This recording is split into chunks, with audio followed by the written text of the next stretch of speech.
السلام علیکم عزیزان من، آج ہماری 17ویں نشست ہے۔ آج میں ایک دعوت میں ایک شخصیت کا ذکر کروں گا۔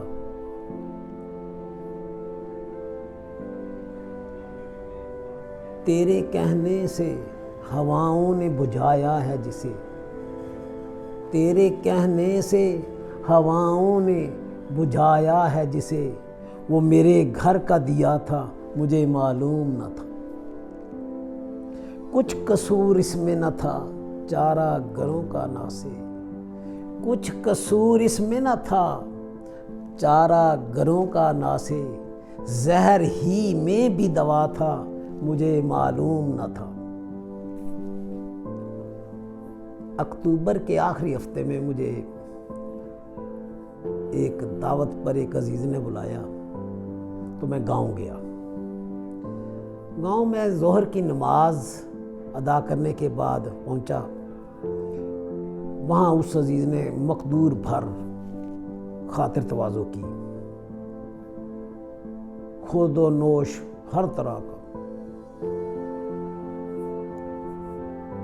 یعنی یہ کہہ لو کہ ہم اللہ تعالیٰ کی جتنی نعمتیں اللہ نے ہمیں دی ہوئی ہیں ہم ان کا جتنا شکر ادا کریں اتنا کم ہے۔ عصر کی نماز پڑھنے کے بعد عزیز مجھے گاؤں سے کچھ فاصلے پر ڈیرے پر لے گیا۔ ڈیرے پہ جب میں پہنچا تو میں دیکھ کر بڑا خوش ہوا کہ اس ذوق شوق والے بھی لوگ ہیں۔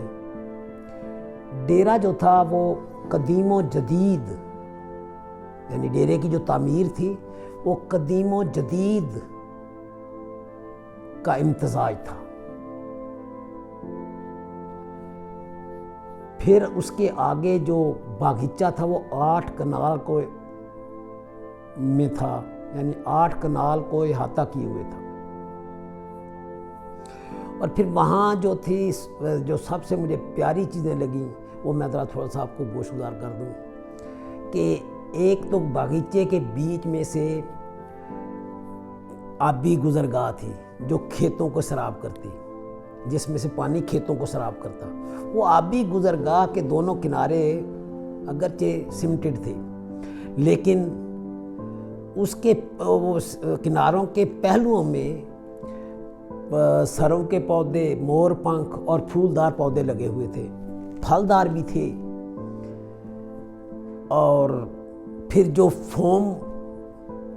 فوم کی طرح کا گھاس تھا وہ پھر وہ جو اس میں سے جسے کھالا کہتے ہیں ہم، وہ پانی کی گزرگاہ میں سے جو پانی ٹیوب ویل کا شفاف گزر رہا تھا اس میں مور پنکھ کے پودے اور سرو کے پودے ان کے عکس بیچ میں آ رہے تھے پانی میں۔ اور پھر آگے ایک ٹہنی جو تھی پھول کی وہ پانی کو چھو رہی تھی۔ فوارہ جو چل رہا تھا، فوارے میں چڑیوں نے شور ڈالا ہوا تھا۔ گھاس فوم جیسا میں نے آپ کو پہلے بتایا، یہ ساری چیزیں جب میں نے دیکھی، پھر شام کا وقت تھا، سورج غروب ہو رہا تھا، تو مجھے اقبال کا تخیل میرے دماغ میں گھومنے لگا، میری آنکھوں کے سامنے آ گیا۔ صف باندھے دونوں جانب بوٹے ہرے ہرے ہوں، صف باندھے دونوں جانب بوٹے ہرے ہرے ہوں، ندی کا صاف پانی تصویر لے رہا ہو۔ جب میری نظر پڑی اس پہ ٹہنی پہ جو پانی کو چھو رہی تھی، پانی کو چھو رہی ہو جھک جھک کے گل کی ٹہنی، پانی کو چھو رہی ہو جھک جھک کے گل کی ٹہنی، جیسے حسین کوئی آئینہ دیکھتا ہو۔ جب گھاس پر نظر پڑی تو ہو ہاتھ کا سرہانہ سبزے کا ہو بچھونا، ہو ہاتھ کا سرہانہ سبزے کا ہو بچھونا، شرمائے جس سے جلوت خلوت میں وہ ادا ہو۔ پھر فوارے کے پہلو میں چڑیاں اڑ رہی تھیں اور شور کر رہی تھیں، ان کا ایک اپنا ترنگ، وہ ترنگ کا مزہ دے رہی تھی، ان کی آوازیں ترنگ کا مزہ دے رہی تھی، ترنگ اٹھا رہی تھی۔ لذت سرود کی ہو چڑیوں کے چہچہوں میں، لذت سرود کی ہو چڑیوں کے چہچہوں میں، چشمے کی شورشوں میں باجا سا بج رہا ہو۔ پھر جب سورج غروب ہو رہا تھا درختوں کے بیچ میں سے، پھر وہ غروب ہو گیا، وہ منظر، افق پہ سرخی جب نظر آئی، اس وقت میرے ذہن میں بھی اقبال کا وہ منظر یاد آ گیا جو اقبال کا تخیل تھا۔ سورج نے جاتے جاتے شام سیاہ قبا کو، سورج نے جاتے جاتے شام سیاہ قبا کو، تشتے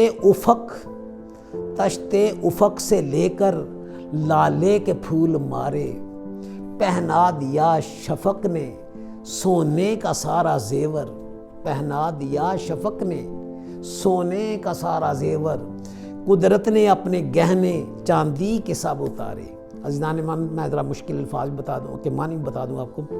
افق کہتے ہیں جہاں دو زمین اور آسمان ملتے ہوئے نظر آتے ہیں، اور شفق کہتے ہیں جو پھر طلوع آفتاب سے پہلے اور غروب آفتاب کے بعد جو سرخی پھیلتی ہے اس کو کہتے ہیں شفق۔ اور تشت کہتے ہیں تھال کو بھی یا تھالی کو۔ پھر گہنے کا معنی ہوگا زیور۔ سیاہ قبا کالی، یعنی اس کے مراد راکھ، کالی قبا یعنی جو چاک کیا ہوا ہو، ایسا